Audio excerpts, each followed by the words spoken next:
The torches flickered gently on the marble walls, and King Shahryar leaned forward, his interest held fast. Scheherazade, poised as ever, resumed her tale. O king, tonight I shall tell you a tale of trust and betrayal, of a wise physician and a suspicious king. Long ago, in the land of Yunnan, there ruled a king afflicted with a terrible illness. His skin was pale and sickly, and his joints ached so fiercely that no physician could relieve him. He had tried potions, powders, elixirs from far lands, none brought him cure, only disappointment. Then one day a foreign man arrived at the court. He was physician Douban, a man of subtle intellect, skilled in both the science of medicine and the secrets of nature. He stood tall, with calm eyes and hands that moved like water. He bowed before the king and said, "O king, I have heard of your ailment. If it pleases you, allow me to treat you not with drink or ointment, but with something more rare, a cure that requires no cut nor swallow." The king, wearied by pain but stirred by curiosity, agreed.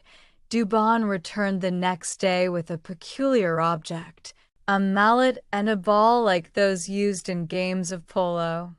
The mallet's handle, he explained, was hollow and filled with a special powder. "Grasp this and play with it," he said. "Let your sweat draw in the remedy. Ride and strike the ball with joy." The king, skeptical but willing, mounted his horse. He played under the sun, struck the ball again and again, and as he sweat, the medicine seeped into his skin. By the day's end, his pain was gone. The next morning, he rose with strength and clarity he had not felt in years. Overjoyed, the king showered Douban with gifts, robes, and gold. He made him chief among his healers, seated close to the throne. But envy is a flame that needs no spark. Among the king's viziers was one filled with jealousy. He whispered to the king, "How do you know this Douban is not a spy? He comes from afar and now sits close to your person. What better way to strike you down than as a trusted friend?" At first, the king dismissed it. But poison seeps slowly. Day by day, doubt crept into his heart. What if he plans to harm me? The king wondered. What if he is waiting for the perfect moment? At last, in a fit of fear, the king summoned Douban. "You have served me well," he said, "but I must part with you. For my safety, I must take your life." Douban, stunned, replied, "O king, I healed you. Would you slay the hand that mended your body?" But the king would not listen. The sentence was passed. Douban, with tears in his eyes, asked only for one thing: "Let me return home first, to place my affairs in order. And if I must die, then let me give you a final gift, a book I carry, full of knowledge. Within it are cures and secrets from every corner of the earth. It will comfort your nights when I am gone." The king, swayed by curiosity, agreed.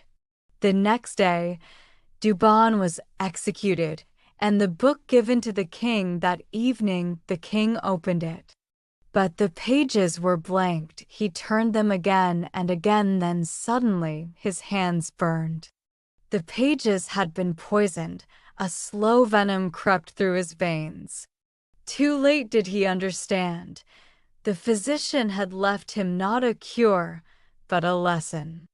As the king's body weakened, he whispered, "I destroyed the man who saved me. And in doing so, I destroyed myself. And so, O king, The tale warns us, be wary of hasty judgment, and never trade gratitude for suspicion. For the hand that saves may be the last to let go. When Scheherazade heard the rooster crow, she decided to stop telling stories. Shahryar smiled and realized that Scheherazade would not tell any more. Of course, he had a new date the next night to continue enjoying the stories of his beautiful wife, Scheherazade. King Shahryar sat still, the firelight reflecting in his thoughtful eyes.